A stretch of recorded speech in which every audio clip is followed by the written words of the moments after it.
Hi, and welcome to Abraz Around the House. This is our fourth episode, and I'm doing two episodes in one night. If you notice, the shirt's the same as the third episode.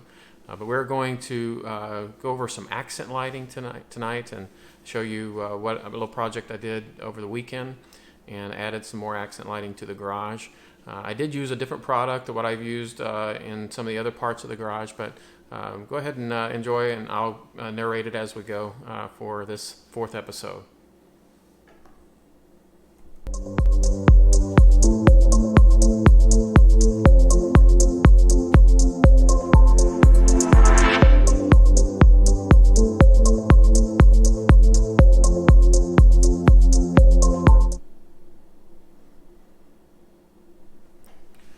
I used the Monster accent lighting, and first thing I did is to clear out the area that I was going to work on.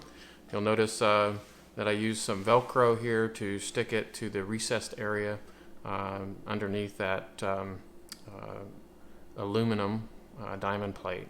And when I intentionally put this, I created that 1/4-inch recessed area so that I could put this in later, and I did that in all the parts of the garage. So that's what we're doing here, is putting the Velcro in. One thing I found with some of this LED strip lighting is the sticky part of it doesn't hold, the adhesive part doesn't hold by itself too well. So attaching it to Velcro and then Velcro and Velcro typically has a little bit better holding power through hotter and colder temperatures that you're going to experience in the garage. So here I'm putting on the LED lighting portion and then attaching that Velcro to the Velcro that I had already put in that recessed area. And it fit up in there real nice. And this next step, I'm going to try to hide the cord and clean it up as much as possible so that it doesn't show. I used some of these mounting tie with cable ties. You can pick those up pretty much any Home Depot or Lowe's. And then they just happened, I cut them to size so they could fit to hold that wire down. And then I used one of my favorite products, that Scotch. It's kind of a hard Velcro, and it works really great for a little bit heavier, a little bit more staying power there to hold the cord on. And then I did some cord management with those cable ties again, and trying to hide it the best I can. I have things that kind of hang here anyway, so it will hide it, but kind of like to make sure all the cords are tidy as I work.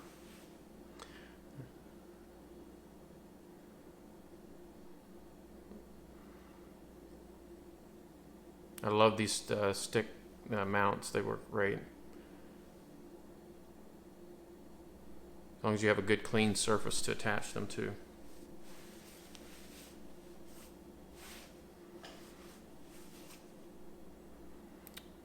I brought that wiring on up. You notice I have a smart plug there that's attached to, so that I can add that to my smart garage features. I'm just going to clean that cord up there, and then it's ready to roll here. And this is the final product of the accent lighting.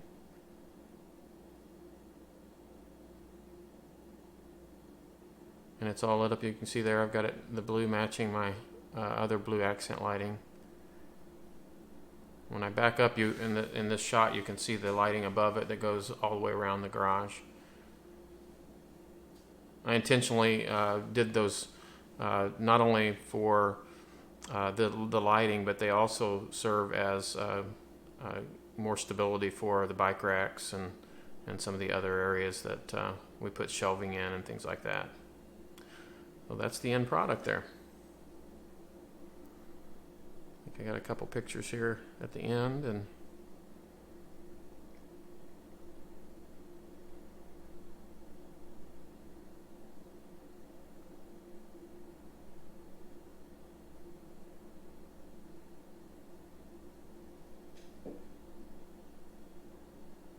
well, I thought I did. Anyway, I'm going to go to the GoPro here and show you what that looks like now.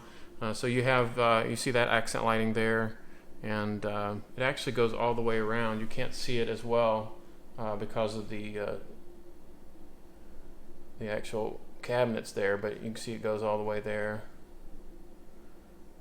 and continues on around.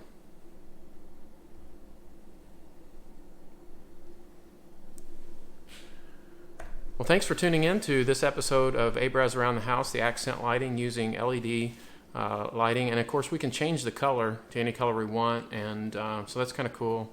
During Christmas, I can change it to like red and green and some of the other colors to match the seasons. But I typically like the blue right now, and that's what we're using in the garage at the moment. And what's great about this too is when it's hooked up to the smart lighting, I can shut everything off and turn everything on by motion, and then also by voice. So I hope you enjoyed this episode of Abraz Around the House. Have a great evening.